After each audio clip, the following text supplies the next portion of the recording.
Alright, so it's been a couple days since I tier 4'd Adam Warlock, and I've been doing some experimenting with him behind the scenes, but because of the Across the Spider-Verse update that's coming up for June, I've been delaying the Adam Warlock videos so we could focus on what people want to see in the moment. However, I have a lot of people messaging me about Adam at tier 4, whether it was a good investment, should they tier 4 him or not, because of the fact that at level 70, he's already super duper powerful. And honestly, based on my testing with him right now, I'm gonna say, and you guys may think this is crazy to say, but I think Adam Warlock, for most of you guys, could be a skippable tier 4. And I say could be a skippable tier 4, not because he's a bad tier 4, it's simply because of the fact that he's already so powerful, and I have never, ever in the 4 days, 3 days, whatever, that I've been playing with this guy, seen him use his tier 4 skill once. Not once. Either he dies before he gets a chance to build it up, or he kills all the enemies before he gets a chance to build it up. Like, it's just that simple. This tier 4 skill, although on paper it seems like it's the perfect counter for Jean Grey, you never get to use it. You kill Jean Grey with your second skill because he just does so much more damage, or Jean Grey kills you. It's one or the other, okay? So truthfully speaking, the only benefit I see from tier 4ing Adam Warlock is primarily in PvE content. If you want to push high levels, because he can be used on one stage because he has the magic ability, and then on, I believe it's stage 60 to 64 against Gore, requires blast characters. You can use him there, and he's gonna clear faster at tier 4 because he gets an attack buff, right? So keep that in mind. But besides that, truthfully speaking, I think you could skip Adam Warlock as a tier 4 and save the materials for somebody else, because occasionally my Adam Warlock will tank a hit or two from a level 70 or a level 80 Adam Warlock. And I say occasionally because it's so rare, truthfully speaking. And I don't think for most of you guys, tier 4ing him just for that is actually worth it. My win rate didn't skyrocket from me tier 4ing Adam Warlock. It stayed relatively the same, around 95%. So I don't see a reason for most of you guys, if you're struggling to get the tier 4 materials, to tier 4 him over somebody else that is going to give you a massive power boost, whether it's in PvP or in PvE. I'm going to run a couple fights here and show you guys how he performs against other Adam Warlocks at tier 4, level 80, etc. And I will leave it up to you guys to decide, because like I said, I'm not really seeing a massive increase in his DPS, and I'm not really seeing a massive increase in his survivability or nothing like that. Like, he looks strong, but he was already just as strong. Well, obviously he's a little bit stronger now at tier 4, but it's not to the point where I need the tier 4. Like, you see, because he's at level 80, I was able to tank, but maybe it's because I have Colossus and he decided to go with Wong.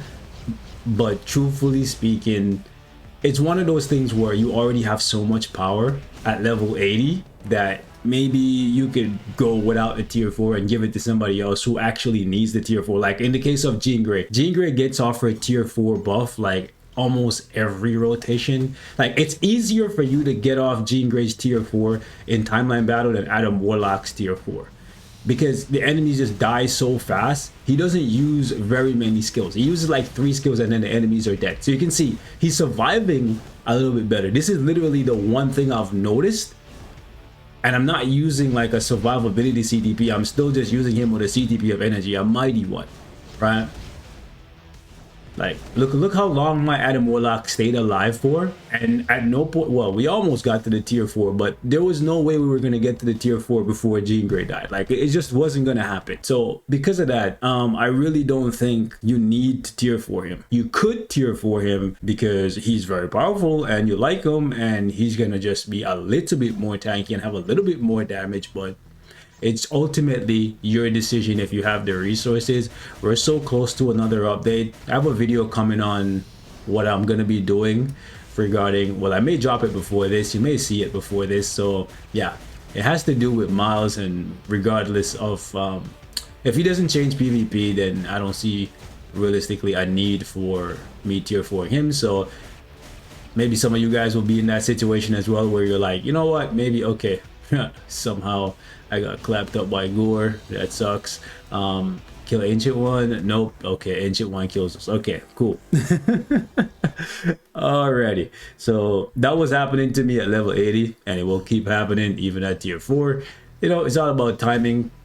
Got unlucky with Ancient One coming out. I pretty much play my fights on auto, which is why I don't recommend a single team, like a single DPS team. You want to run at least 2 characters so that when weird stuff like that happens, you can just still come out ahead. Personally, these days I'm running triple DPS just for burst. Look at that. Ooh. Okay, Adam versus Adam. And okay, so he's running Pierce on his energy, but he's gonna win just because he got a head start because Ancient One killed my my Adam once. Either way, let me just find another team. Ideally I should try and find level 80 Adam so you can see how they do versus us, but we'll just go down the ladder and see what people have and show you guys how my Adam Warlock is doing. Like I'm saying, it's truly not that big of a difference because he was already so strong. It's one of those things. Like if he was getting his what you call it, his tier 4 buff within like 3 or 4 skills, well, not even 3 or 4 skills, before the enemy team was completely wiped out, then maybe yo, what's on his Gore, bro? His Gore is so weak. Well, he seems weak anyways. But anyways, if Adam didn't kill the enemy so fast, like look at the percentage on his 7 skill, right? We'll see if we get a chance to get to it. I've never seen it even once, bro. Like, yeah, so we got the 60%, we died, we're gonna wake up, we're gonna kill this gene, right? And then we're just gonna struggle, well, not struggle, but like we're gonna kill this gene and probably die to Destroyer because of the lingering damage and lose. But at no point were we close to the tier 4 buff there. So truthfully speaking, you would be tier 4ing him for the stat buff, for the extra HP and a little bit of extra attack. Now if your cards are not very good, like you don't have a lot of HP on your card, you don't have a lot of attack on your card, maybe you'll notice a big difference in getting him to tier 4 just because since you're lacking in attack, because I believe there's a point of diminishing return when it comes to attack at the very least. So maybe since most of you guys are not running like 140 or 150% all attack on your comic cards, then maybe you'll notice a bigger, you know, a bigger increase in your damage, and that would make it so that maybe you kill more enemies faster, whereas you couldn't kill them before. I don't know, but my Adam was one-shotting at level 70, and that's pretty much what I noticed to be the case when he hits with his 2nd skill anyways. Obviously sometimes when the enemies revive, so since they have super invincibility when they revive, you can't instantly kill them like right there, or if they like move out of his 2nd skill, which is, it's really tough for them to do, but sometimes weird stuff happens. Or there is the invincible pylon that is Destroyer, which I told you guys, put on your team. Ancient One, Destroyer, Emma Frost, them 3. They're an easy way to counter Jean Grey and Adam Warlock. See what this guy's running. Okay, so he has Adam Warlock. Let's see how this goes. Hopefully, Colossus doesn't kill the Gore. This really goes to show you that that buff that Gore got really did a lot for him. If only they would listen to us more. Because when Gore first came out, he was so underwhelming and people were just so upset with him. And then now look at him now, bro, after they buffed him. If these devs listened to us, this game would be so much better. Like so much better. But they think they know everything, right? Ooh, look at this man. This man shredded. Damn, bro.